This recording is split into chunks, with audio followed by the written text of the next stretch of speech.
it's also like anything else. If it's easy, everybody's doing it. And when rates are really low, a lot of people want to get in the game. Well, when rates start to bump up, people don't know how to react. They don't know how to operate it, and they bail. And when there's blood in the streets, that's a great buying opportunity. My name is Jose Moreno. On this podcast, we discuss current and future trends in the electrical industry. Welcome to the life of an electrical contractor.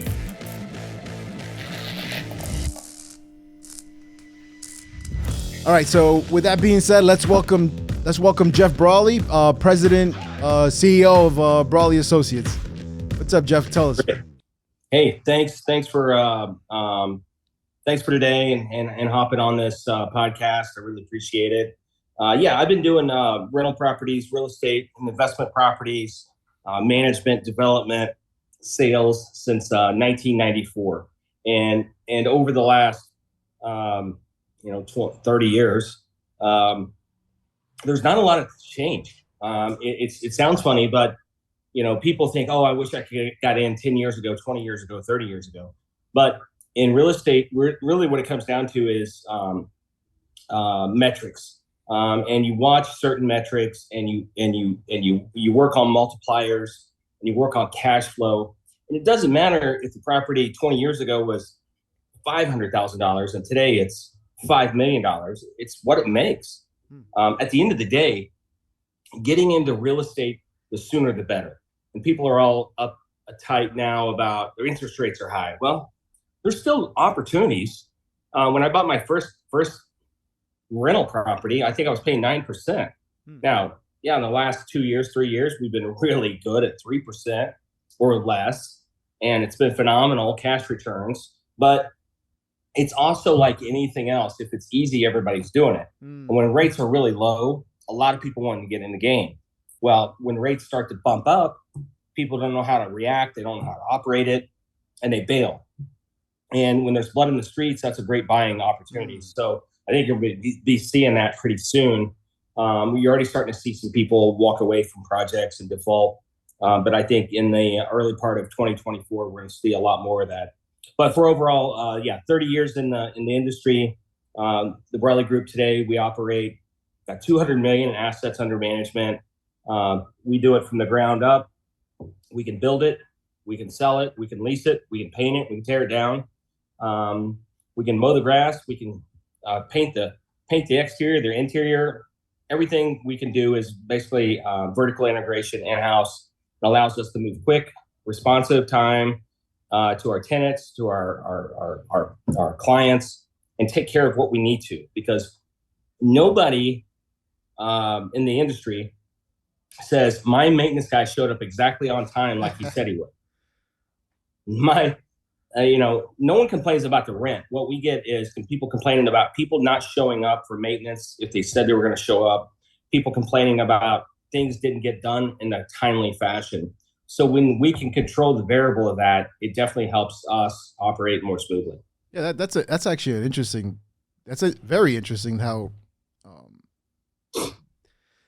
in contracting world is the same thing, right? People call people and then they don't show up, or people say they were going to do something and then they don't do it, and then that's really what makes and breaks relationships, right? But long-term ones, if anything. But I think you obviously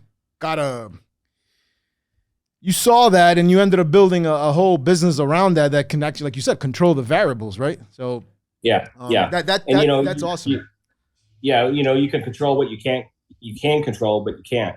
And when you look at any reviews that we've got that were bad reviews over the years, we go back and study those, and we can pinpoint, if we fix this, it fixes a global problem.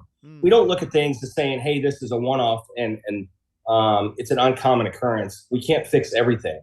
We had a situation where someone ran into one of our buildings and the tenant had to move out, and they were upset. They wanted to sue us. And it's like, hey, we can't control that variable.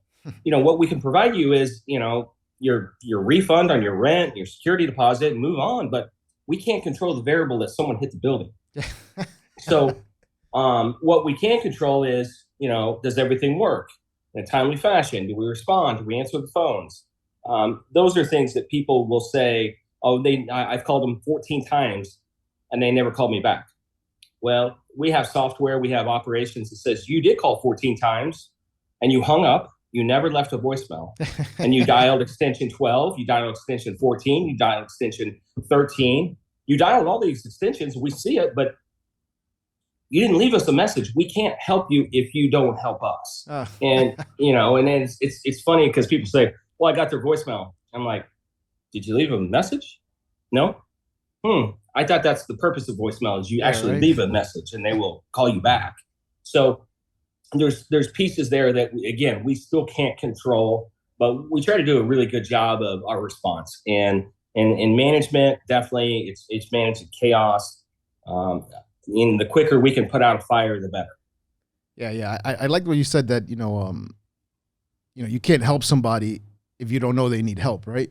And I think that's what I'm trying to get with this whole, at least this, this intro here is there's people that like my main goal here with this, my intention of this episode is literally with this current economy, this current situation, or whether what's going to happen. Is it going to blow up? Is it not going to blow up? Real estate, is it going to fall apart? There's guys, like there's contractors like myself and obviously other guys that watch the show and even employees or just in general, whoever watches the show, people in the industry, right? That perhaps have 50,000, perhaps have 100,000. And they're like, well, I don't know where to put this money in, right? I don't know maybe I don't trust the stock market, right? Maybe I don't want to just have it sitting in the bank and they start to get itchy, right? Like, oh, I want to do something with this. I want to do something with this.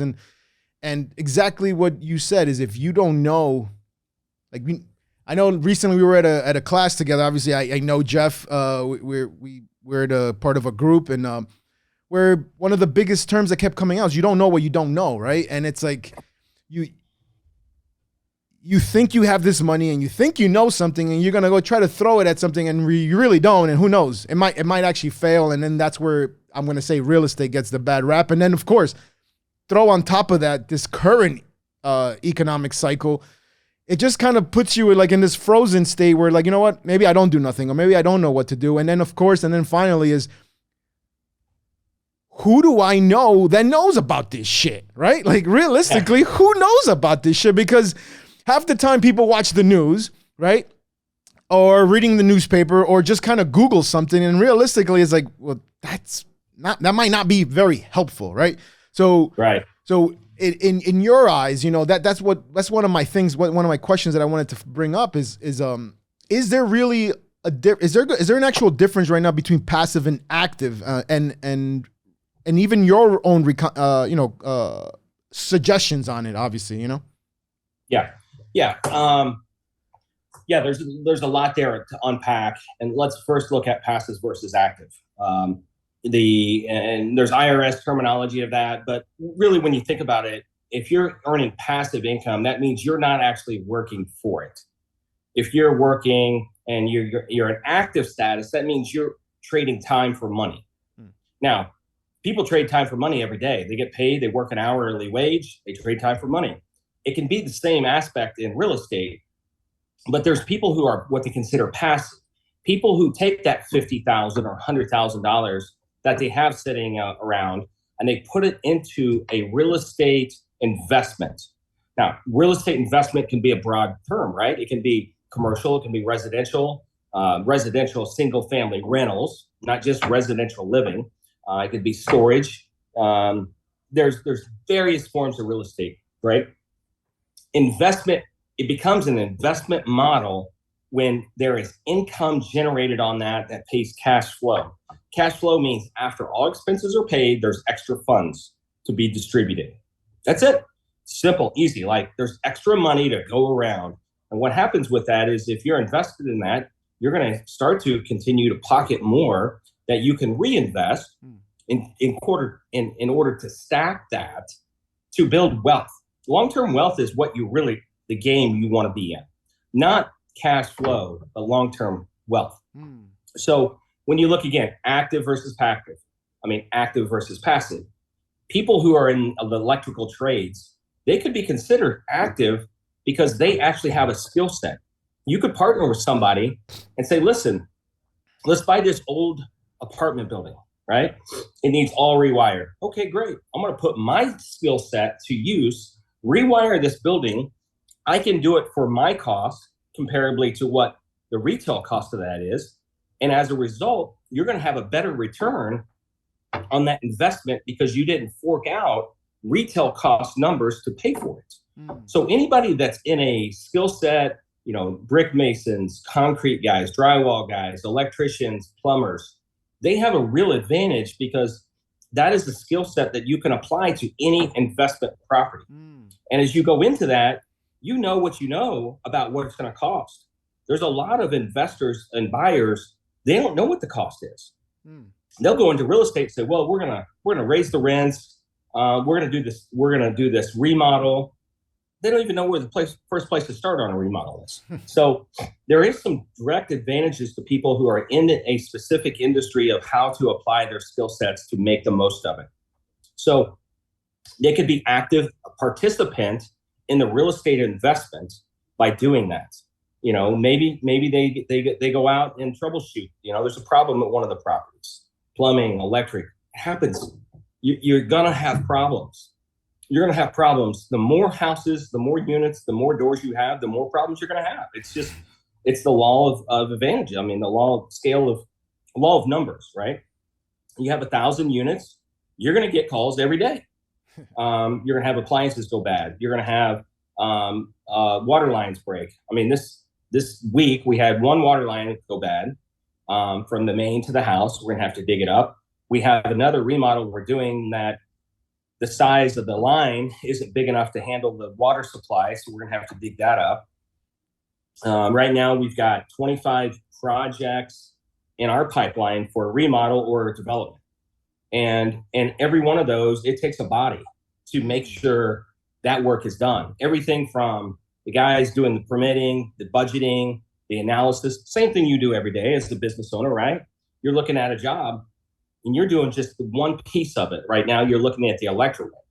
Well, there's somebody on the other side of that that's taking those numbers, and they're pulling together the plumbing, the drywall, the concrete, the roofing, and have to put a budget to this development or a remodel to say, hey, does this work? Will it cash flow?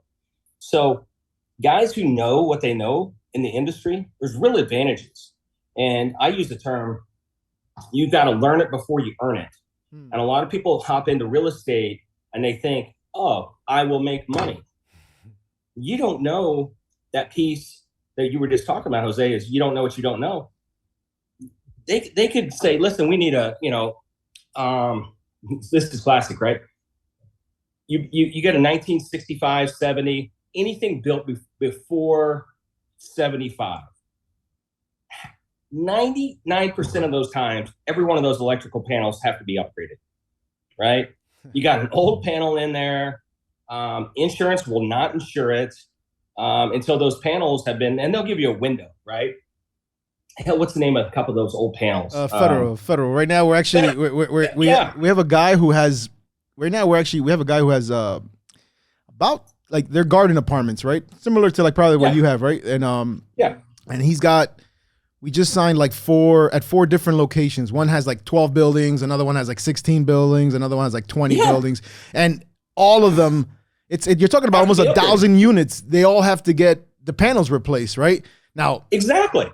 The guy doesn't want to, but it's the insurance company. It's like either you do it or we drop you. So exactly. Okay. So what happens now is the guy wasn't budgeting for that. He was like, it's got an electrical panel. It works. Why do I need another one? Well, because these panels are not reliable. They cause fires, right? So yes, they have to be replaced. Now, when you have to learn it before you earn it, he might go out and get one quote. They might charge, I don't know, $3,000 a panel, $2,000 a panel, $10,000 a panel. Well, the guy doesn't know what the actual work consists of. How is he going to be able to judge, hey, I've got a really good number? And you look at it, you're pricing, okay, I've got 1,000 units. I got to change the panel. My cost is X. It's pretty simple. You just got to go in, flip the panel out. You budget out, allocate X amount hour per job, and you're going to have your spread. You're going to have your profit. But just think if somebody was in that investment, say you were owner of that asset, say you were competing, you were buying that asset, and Joe Schmo's buying that asset that has no real estate, or I'm sorry, has no electrical knowledge whatsoever. Well, you can come in there and say, listen, I know every one of these panels need to be changed. I can do this at my cost. My upside is a lot larger than his upside. So again, advantages of knowing your trade, there's pluses and minuses to it. The guy who might come in and say, I don't know anything about electric, all these have to be changed, it's going to cost me $5,000 a panel. Then all of a sudden, I went from making money to losing money. But that's the way it is. His skill set was maybe managing the asset. Doesn't mean he knows how to make money at it. Maybe he knows how to lease it. Maybe he knows how to maintain it. Maybe he knows how to call other people to do work for him, but he can't do the work.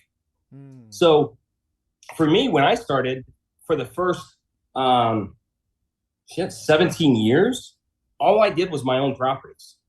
I didn't manage for anybody else. I didn't do work for anybody else. All I did was my own assets. And that was the learn it before I earned it. I had to know every piece of that to say, oh, we got to go change a panel. Oh, we have to do this. Oh, the bathroom's 40 square feet. Oh, or the windows, whatever it might be. You know how to figure cost. So when I'm looking at a new asset, I know all the questions to ask. Somebody who's brand new, I got you. Yep. They don't think about, well, what panel's in there? Or, wonder, these are nice looking apartments. I think everything's great.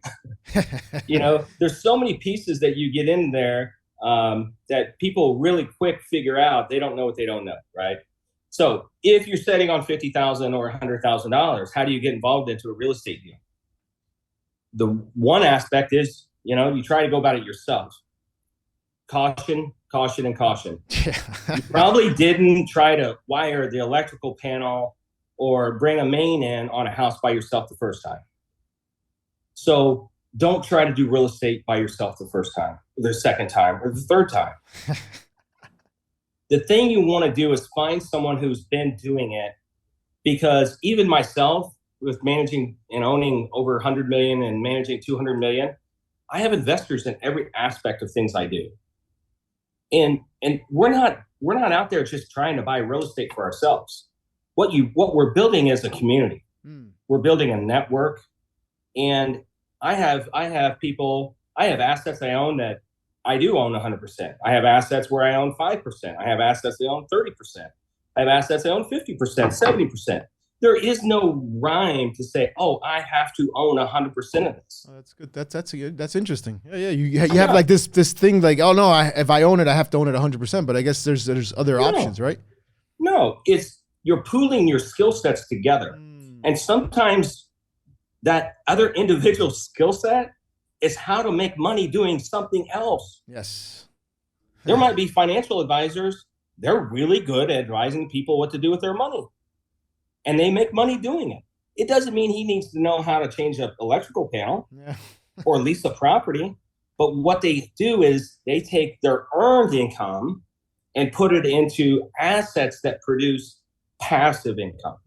Because unless you do that, you're always trading your time for money. You have to get away from that. And the only way you can is to invest in assets that are going to, one, appreciate, two, are going to provide cash flow. Real estate gives you that platform. And here's why. If you went to go buy a stock, right? Any stock, I don't care, mutual fund stock, and you went to the bank and say, listen, I'm going to put up 25 cents on every dollar, and I want you to put up 75 cents on it. And we're going to buy this stock together. Would they do that? No. No, they won't. And you could say, listen, Bank of America. It's really good. Bank of America, loan me 25 cents and you put in the other 75 cents on your own stock. They won't do it. Bitcoin's the same thing, right? The only asset that out there that you can leverage your money is on real estate. That's it. You can go to a bank and say, listen, I have this asset. It's making this much money. Here's my leases. Here's my pro forma. Here's what I'm doing with it. Hey, would you give me 50%, 60%, 70% of the money to buy this? They say, yes, we'll do that. So when you're walking into a real estate deal, you're not putting up 100%. People say, I'm going to buy it for cash. Okay, great. At the end of the day, a transaction is a transaction. It doesn't matter if you borrowed the money from someone else or you as your own money. It's still a cash transaction. So what you have to look at is, are you leveraged or unleveraged? So I believe in leverage, right? You can go and buy $1 million asset for $200,000, $250,000, maybe $300,000. There's restrictions. And in today's industry, with what they call debt service coverage ratios, the banks will lend money on it to what it makes. They will not automatically just give you a 80% loan to value or 75% loan to value. Those days are gone. But you still get to leverage it. Now, the only benefit of having cash on hand is you could do a quick sale. So you could go to a seller and say, listen, I'll tell you what, you want $1 million for this? I'll give you $800,000 and close next week. Wow, okay. Close next week, $800,000. Okay, I'll do that. Now, the other option is it's $1 million and it's going to take 60 days to close. Okay, yeah. Someone might be eager because they have that 800,000. They already have their eye on something else. So if you do have cash if you got cash bundles, you can make lower priced offers and sometimes get them because you can quickly close on that asset. That's a big advantage of having straight cash, bundles of it, versus having to get a loan. And you can always, after the fact, you close on it. Say you bought it for $800,000 on this example with cash. The next day you can go get a loan on it. Take your money right back out, huh? Yeah, absolutely. So the things that go into this is when you can do real estate deals and leverage it, use the bank's money, and I promise you the bank will not lend you money on a deal that's not going to work. It's not going to happen. They're not going to get you upside down. It's impossible because the bank does not want to take this asset back at any given time. Worst case scenario, they don't want to do it. The other thing is now, if you invested $50,000 or $100,000 in this project, no one's going to steal it. It's not like someone hacked your crypto account and it's gone. You cannot steal real estate. It didn't magically disappear. It didn't go, wait a minute, it was here yesterday, it's gone now. What happened to it? It's not going anywhere. I tell people, investors, some of the questions they ask me is, well, what happens if you die? Well, I tell them, I am going to die. It's not if. So don't be alarmed. Someday I will die. But everything's normal. The asset doesn't go away. The loan doesn't go away. The financial protection doesn't go away. Your money is still in the asset. So will other people step in to operate it? Absolutely. If you die, your stock has to move to somebody else. Your Bitcoin account, if you don't have your digits, what happens? I've heard that if you don't have specific, your whatever 10-digit or 12-digit number, then it's lost in fucking the world. Shit, I can't remember where I left my wallet. You think I'm going to remember a number? So real estate advantages. One, it's never going away. There is no substitute for real estate. Zero. Two, you have tax advantages, lots of tax advantages. It's the only thing the IRS actually does right. So when you buy a commercial real estate investment property, now again, I say commercial, it can be residential, it can be multifamily, it can be storage. And again, anything that makes money. The IRS actually gives you this word, it's called depreciation of the asset, that you get to write off a certain percentage of that each year. And what that write-off does is it reduces your taxable earnings that you pay taxes on. It's pretty simple. The other benefit is you get you have appreciation with that, but the IRS also says if you want to roll your gains into another asset, you can do it tax-free. That's called a 1031 exchange. And what that does is it keeps the world moving, because if the IRS pulled that provision, everybody would pull their money out because there's no benefit. People stock money in real estate because of some of the tax advantages, the depreciation alone. I'll tell you this, I have paid zero not real estate. I've paid zero in income taxes for multiple years and make over 7 figures. I have tax advantages based upon owning real estate. When people realize that that's a benefit, they go through the 7 stages of grief? Is that what it is? Now, as a business owner, you probably understand what depreciation when you buy an asset that's used in the course of business, a truck, a piece of equipment, a machine, you get to depreciate that, right? Yeah. It's the same thing on real estate. You have a lot of high net worth earners, doctors, attorneys, medical professionals that have zero tax advantages at all. And when I share with them the ways real estate can help them, they go through that 7 stages of grief. They're like, one, they can't believe it to be true. It's acceptance. They think I'm cheating the IRS or something wrong. And then they go through all those phrases to the point where, they're all in. I've got a lot of medical professionals who are ready to quit their jobs as medical professionals because they trade time for money. Doctors only make money when they're providing a service. When they're on vacation, they make zero. When they're not working, they make zero. Now, if they own a real estate asset like a surgical center, they're making money when they're not working. But there's a very, very, very small percentage of those professionals who are in that space. So when you're in real estate, there's so many advantages. There's the long-term appreciation, short-term gains, cash flow. No one's going to steal it. You can leverage it. Now, how do you get into all those things, right? You got to find someone who's been in the game. And I don't mean first play of the year, first game of the year, right? They've got to be through a downturn. They've got to be through 2008. They've got to be in the game long enough they know what they know.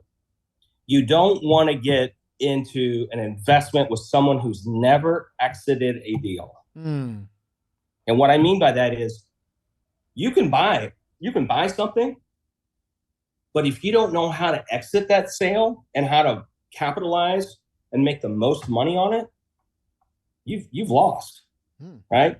And if you start with the end in mind, which is always the game to play, right?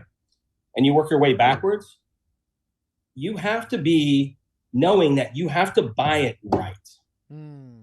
That's the most mistakes people make in real estate is they did not buy it right. And what I mean by that is they might have overpaid. They might have underestimated their expenses. They maybe didn't know they had to change out 1,000 federal panels. All those things can happen.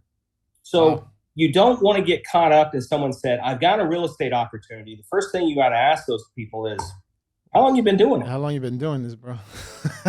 Right? I mean, I probably wouldn't trust the heart doctor if this was his first surgery. Yeah, it's true. So with that being said, so obviously all this experience you have, what are you seeing right now? Like opportunities wise, like, is it still there or is it obviously, here's where there's opportunities right now. Seller financing. There's people who still want to exit their deals. Some of them, they have to exit their deals or they're going to get really in trouble. And here's why it happens. Okay, if you go backwards, I'm going to make this brief. 3 years ago was 2020, right? Rates were great. COVID maybe still kind of happened. Let's see, we're June. So we were into the COVID world, right? People were scared to death, right? People were buying real estate. Those who really did well bought a ton of real estate there because there was people scared, right? Up to even a year ago, rates were still super low. In the commercial industry, you don't get a 30-year fixed mortgage. You don't get a 20-year fixed mortgage. You might get a 3-year fixed mortgage or a 5-year or maybe a 1-year. So what happens is all these rate changes are coming due from 3 years ago or 5 years ago, 2017, 2018. If you go back and look at people who bought something in 2017, 2018, 2019, who were at a 2.5%, 3%, 4% number, now they're getting slapped in the face with a 7.5%, 8%, maybe 9% number. All of a sudden, it went from them making money to losing money. So those are the people who never been through a downturn and now are getting slapped upside the face and they have to exit. So seller financing is sometimes a really valuable option to someone, both from a buying standpoint and a selling standpoint. Because to go get money right now is costly, one. Two, those debt coverage restrictions I was talking about early. I mean, we've got an asset we're looking at right now that typically we could get 75% LTV, maybe even 80% LTV on it. Loan to value is what that means. So we put up 20% or 30% of the money and the bank puts up the rest. We're seeing stuff right now at a 50% LTV. Wow. So we've got to put up 50% of the money and the bank will put up 50% of the money. Wow. They're tightening up. What's changed? The asset's not changed. Yeah, you're right. Yeah. It's the rates and the economy has changed. So what happens there is a lot of now investors who are looking at that going, yeah, it's not, putting up 50%, I don't like it as good. Because if you're sitting there and you've got the money and you're looking at 5 different assets to purchase, you're going to go with the one that makes the most sense. And it might be where I might get 75% leverage on a different asset, but it might be cost more, but my money still does the same thing. And the key to all this is doors. If you're in multifamily, you want scale. You don't want to buy one 12-unit apartment building. You want to buy one 300-unit apartment building. You don't want to buy one storage facility.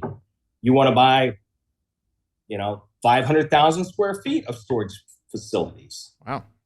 You get scale when you start to get vertical in your space, not horizontal. Horizontal is you spread, a mile wide and an inch thick. Where people get into that vertical is where they're an inch wide and a mile high in their space.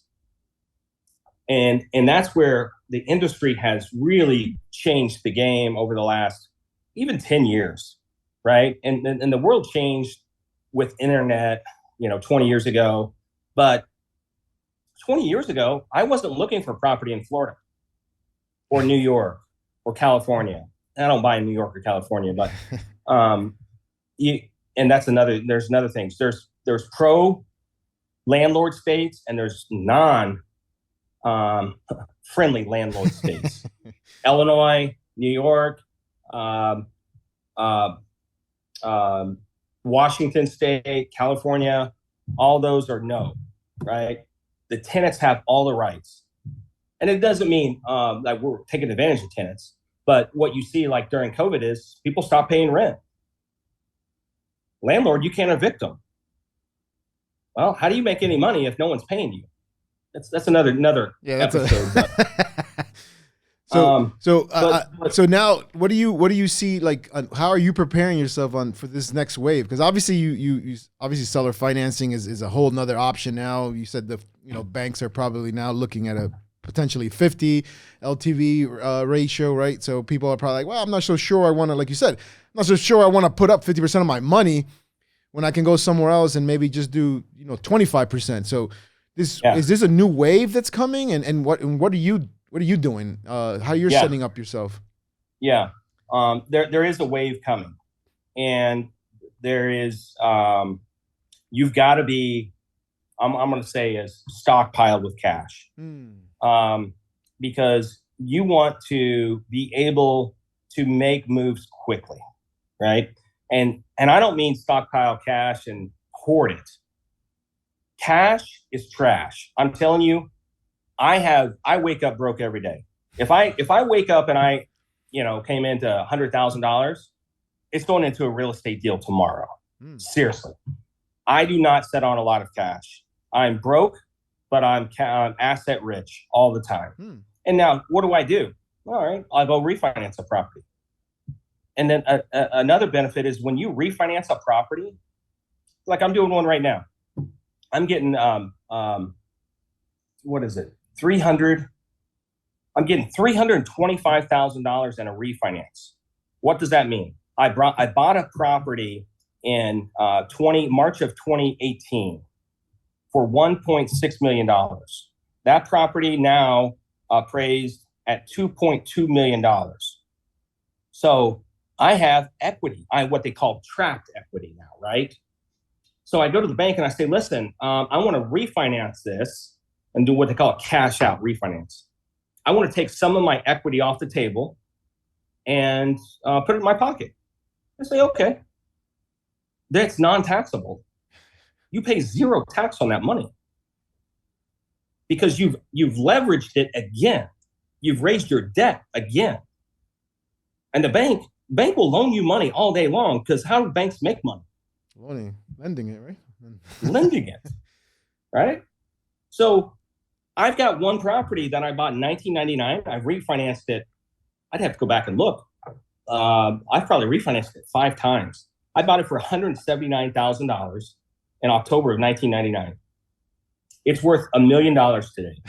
I owe, and I owe about $500,000 on that. So that tells me over the last 20 years, I've refinanced it and I've taken out about $500,000. What did I do with that? Every single time I went and bought more property. Every single time. Interesting. Wow, that's really insightful. That's the key. The key is when I said originally, you want to stack it, right? I take cash out and I go buy more property. I take cash out and I go buy more property all the time.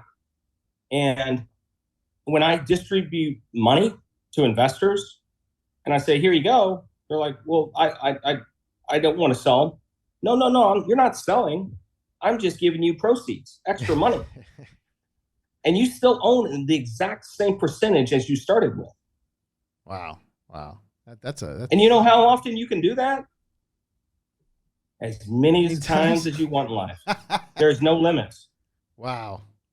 So I've been able to build now over the 20 years a portfolio that we're starting a path that will refinance every quarter a bucket of properties. When I say a bucket, it might be 3 or 4 properties.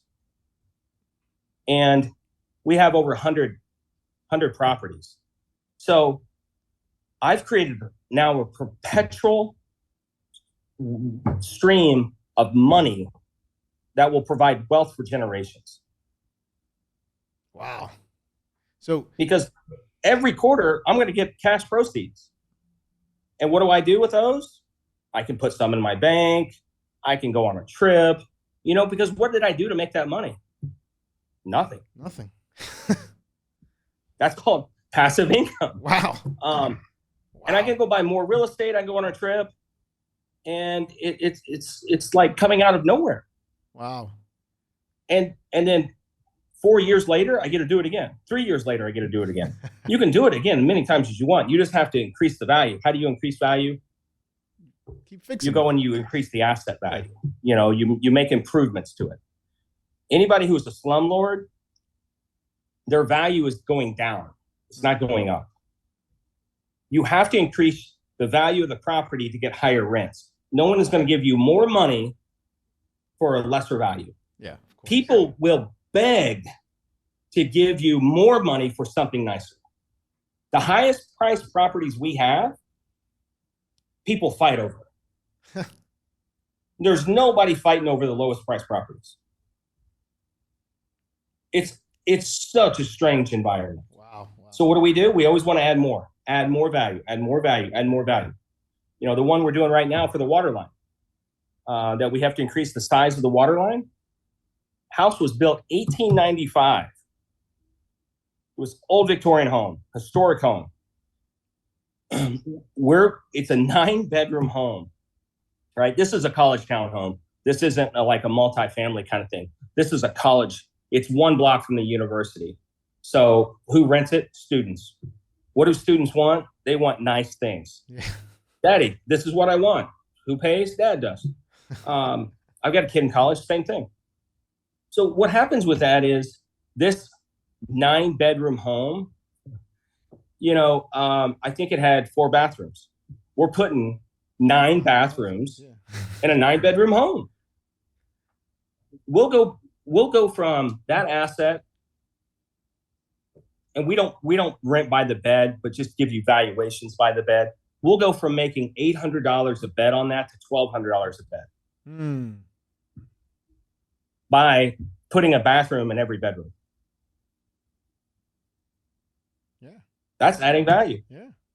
Now, that $1,200 that our rent went way up 2 years. We'll go and refinance that. We'll put that one asset. We'll put $300,000 improvements in this thing. In 2 years, we'll take out $300,000 to $400,000. So it paid itself. It paid itself. It paid for itself. Yeah, yeah. Every time. Wow. I look like I'm a smart guy, but I'm just a simple guy. So this is my last one then. So what out there is concerning you? And is there anything in real estate right now that's concerning you? Like, especially obviously the whole idea of the episode was like, all right, somebody go find somebody who knows what they're doing, put some money away into it, put some money in it. But then you're a pro, you've seen this, you've been around. Is there anything out there that's actually concerning you in this thing? What concerns me is the rookies. Got you. Okay. Yeah. Because they're going to put, everybody's going to talk about, oh, I tried real estate. I invested with this guy. I lost money. Well, you bet on the wrong jockey. Got it. What they say, you don't bet on the horse. You bet on the jockey. So they went into it looking wrong. Now, was it their fault? You know, maybe they were friends with this guy or a lady or a group for 10 years, maybe 5 years. And they were friends. You know, a lot of, you know, for the first 15 years, they were just all my friends and family. That's the only people that invested with me because I never went and asked for money from other people. Okay. Because I thought, I don't want to do that. Seems needy. But over time, I realized I'm making them one of the best investment opportunities they'll ever have. And what I find is there's more people who want to know more about what I do than less about what I do. So what I learned is I need to share this with people because it is. I want to spread the wealth. As I said, I don't do this myself. People in the real estate industry are not takers; they're givers. They're not greedy people. They want to share. They want to have a community. As I said, you have a community of people that we celebrate with. We get together. We have quarterly meetings. We have trips. That's another thing. Yeah. You go on a trip, it's a tax write-off. We took a meeting in Mexico. It was an investor meeting. Wow. It's all paid for. We talked real estate. It's good. We looked at real estate. There's so many advantages, right? Yeah, that's as awesome. An electrical contractor, I mean, you could go to a trade show and make that as an expense, but you can't go to some resort and have no event that's in that world. I mean, every place I go, I look at real estate. Yeah, that's awesome. So, man. So what scares me is the rookies. It's going to put a black eye, and everyone's gonna, and the media is going to say, what does the media focus on? Bad news.